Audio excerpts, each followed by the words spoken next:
Hello, welcome back everyone. This is Seewing Yi, and today I'm going to go over the housing market and where is the best location to buy a home, a primary home, and as a real estate investment, rental property purchase. Without further ado, I'm going to use the Redfin report, U.S. housing market. All right, let me go over the big picture, and I will slowly go over the details and dive much deeper into the ultimate destination so you can buy investment property to achieve generational wealth and also primary home buyers as well. You could, for those people that want to migrate to this location, feel free to do so. The benefits are much greater than the risk involved. All right, so without further ado, let's go over the high-level U.S. housing market. So the median sales price nationwide, again, real estate is very hyper-local. Every specific market is very different. There are more than 400 metros in the U.S., many counties. Again, real estate is very hyper-local. It's down to the neighborhood. It's down to the street level. With that said, the median sales price is $400,000. Wow. Number of home sales year over year has been this past March of 2023 year over year is 20% below last year's number of homes. And today's mortgage rate at the date of this recording is Thursday, May the 4th. The Mortgage News Daily indicates that the mortgage rate has been moving downward, which is good, to currently 6.5% mortgage rate for those people with very good credit. All right, so I'm going to focus on single family homes, and here are what's been happening on a medium price home for the past 5 years. Prior to the pandemic started around March of 2020. Prior to the pandemic, we have seen some pretty steady home prices, 3, 4, 5% appreciation gain nationwide. Then at the onset of the pandemic in April 2020, and then with the mortgage rate went all the way down to amazing historical low rate of 3.5%. That's where the housing frenzy has started. Okay. And you can see skyrocketing home prices, huge demand, and low inventory supply of homes. And especially 2021, look at 2021, the homes went up like 20, 30, 40, 50%, depending on the various markets and sub-markets. And the home price continued to increase pretty dramatically nationwide. And then we, in the middle of last year, and then for the middle of last year, 2022, that's when the mortgage rate went from 3.5% steadily into 4, into 5%, then into April, May, June, into around May. Look at this.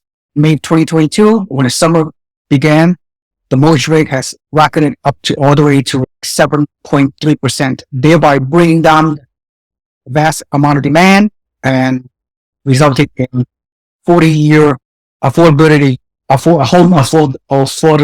low for many consumers. So the demand has been really impacted. Since the end of the year, then prices came down around 2 percentage points nationwide, but more so in the western region. There's areas than other areas of the country. And then, see, the last 6 months of last year, the prices has steadily declined due to lack of demand. And then toward the beginning of this year, January 2023, with the seasonality and all that, the demand has spring buying season. Typically, we get a lot of housing activity every single year. That has occurred. However, with the many of the homeowners who are locked in at their historical low rate, they are refusing to sell.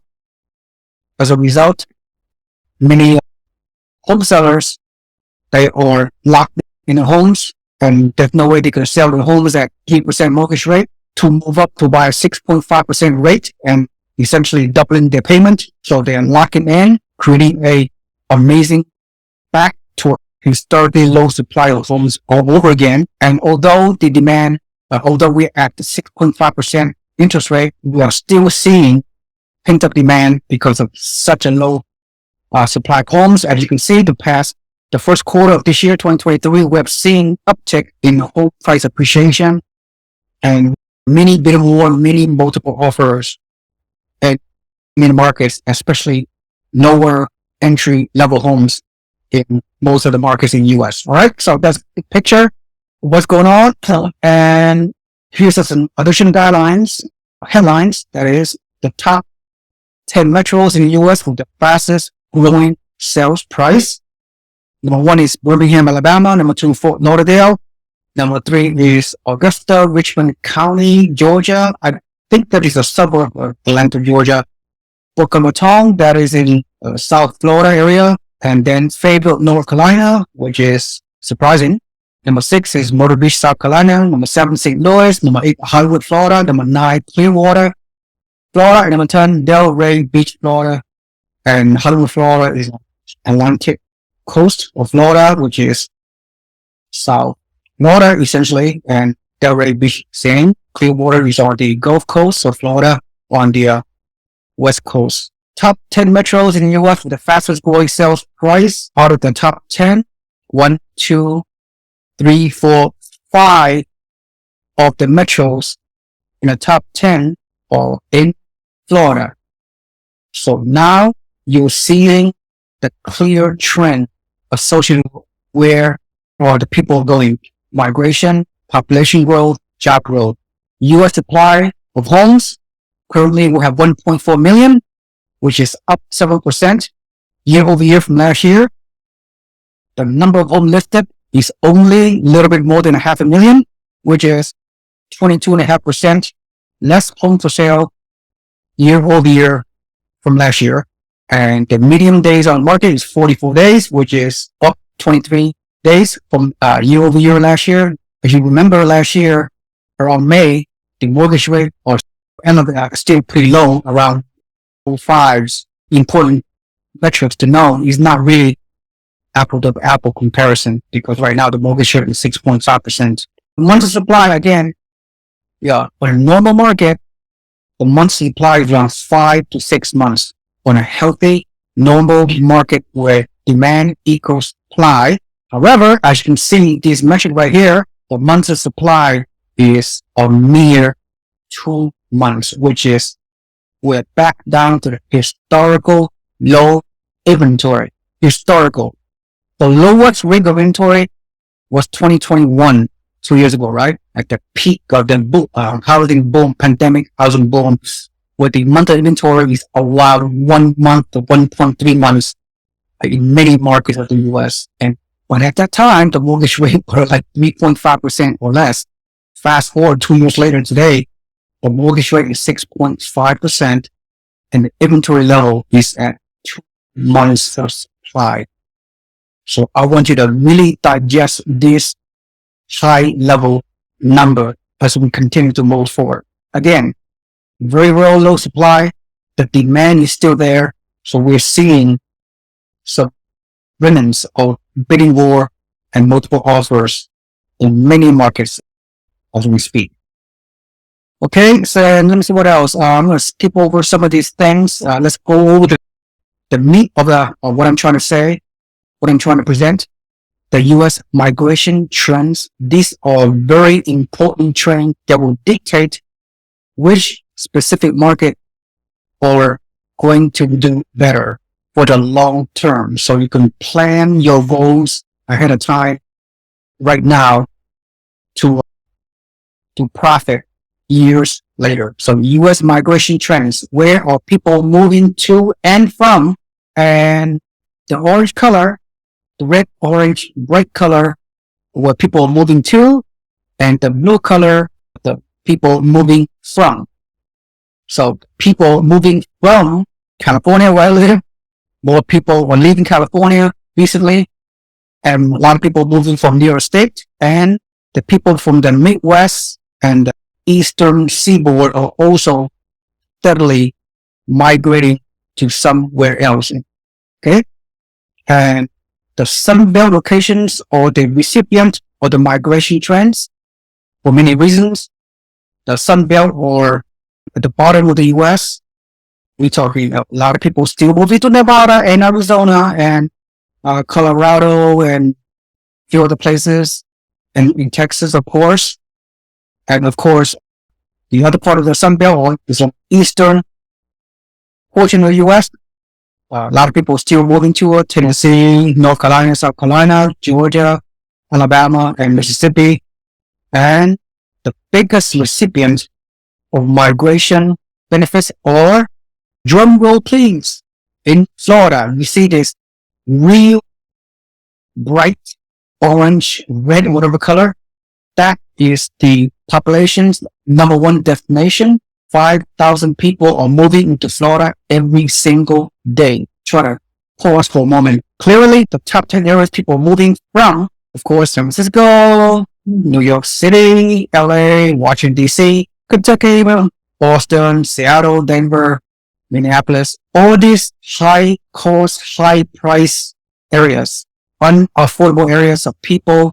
With the remote work, with the pandemic situation, we have seen this historical migration from expensive area to cheaper areas to better quality of life, sunbelt areas, and people, the top 10 area people moving to, or number one, according to Redfin, of course, number one is Phoenix, Arizona. Number two, Miami. Number three, Las Vegas. Number four, Tampa. Number five, Orlando. Number six, Sarasota. Number seven, Cape Coral. Number 8, Dallas, Texas. Number 9, Sacramento. And number 10, Houston. Okay, so what's the trend? Have you seen the trend? Out of the top 10 of migration pattern into the area, 1, 2, 3, 4, 5 of the top 10 areas people moving to, once again, are moving into Florida. So, there you go. So, if you want to do well in your financial life, whether you are a real estate investor or whether you're a primary home buyer, want to move to a location, so you can spend the rest of your life into, or something you may disagree for various reasons or whatever. But Florida is clearly number one destination. So, with that in mind, so let's go over for risk investors, okay? What should you expect? If you want to buy an investment property in Florida, what are the metrics? What are the sweet spot, if you will? The sweet spot is you should buy in a market, in an area where the price is low, it's affordable, and you can cash flow 25% down payment. Okay, so I'm going to show you a sweet spot where you should purchase, which is right here. This is a sample. I will disclose the general location of this type of homes momentarily. I will show you a Google map of Florida. So the sweet spot of homes you should buy as a risk investor, on with a 25% down payment, regardless of the mortgage rate, 6%, 6.5%, you will still cash flow based on the numbers that I crunched. You should buy the blueprint to become successful as a turnkey, even as a mom and pop investors. Doesn't matter who you are or wherever you're located in the country. This type of numbers you should focus on. New construction, single family homes around the mid 200s to mid 300s price range. New constructions in a suburban, sprawling path of growth markets in several areas of Florida. I will share with you momentarily where are those locations. But suffice to say, here are the blueprint. Buy a home in a low 300K in certain parts of Florida. You put 25% down payment, whatever. You calculate all the numbers. At the end of the day, you're getting a monthly rent of $2,300. That's ideal. Almost 1% roll, 1% rent to value ratio. At the end of the day, you'll see a little bit of cash flow, a couple $100 cash flow. That's only the first year. I'm not going to go over all the additional metrics. You can go over my other videos and learn more about it. There's more than one ways to skin the cat.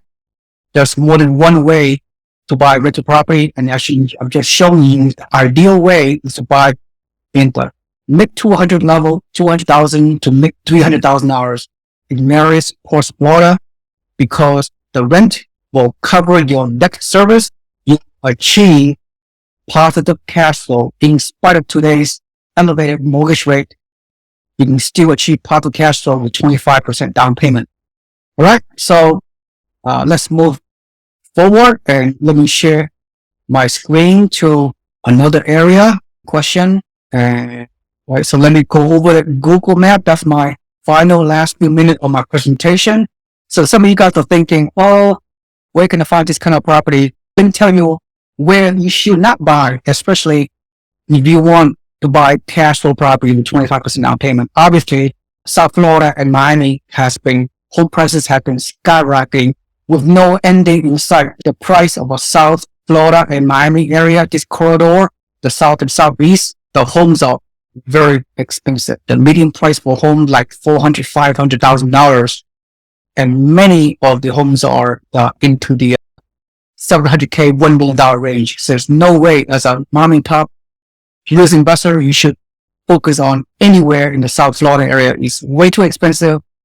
The numbers just does not make sense. And in fact, a lot of locals has been chased out of these markets in the past 10 years. And you have a lot of wealthy buyers from all over the country, in particular from New York area, in the Northeast and Canada, wherever, coming down to the South Florida area. So avoid this area, too expensive. You cannot cash flow. Of course, having said that, the other areas are also growing extremely fast, or in the Gulf Coast area, the west, the region, Tampa Metro, and the Fort Myers Metro. Same thing. Along the coastal areas of the Gulf Coast is very expensive. We're talking Naples have increased in value in the past 3 years like 100%. A home in Naples, Florida, 3 years ago, a typical home like maybe $500,000. Now is about $1 million. Along the coastal area are very expensive. We're talking like Clearwater, St. Petersburg, the beautiful beaches up and down the Gulf Coast, those home prices have skyrocketed massively. As a investor, if you want to cash flow at 25% down payment, avoid those high price coastal areas along the Atlantic coast and South Florida and in the Gulf Coast west region of Florida. So the only pockets, based on my vast understanding of helping my risk investors to buy entry-level, cheaper homes that can cash flow with 25% down payment, or in the path of growth, suburban sprawl. You go away from the metros. You go away, not down here. You should not even buy in the deeper Orlando. No, that's already so expensive. Median price is already $400K, $450K, $500K. You should have bought 5, 6, 7 years ago. Either here or there, the suburban sprawl. You go to the suburbs. Path of growth into Central Florida. The path of growth is 50 miles away from inner core of Orlando. 50 miles every direction.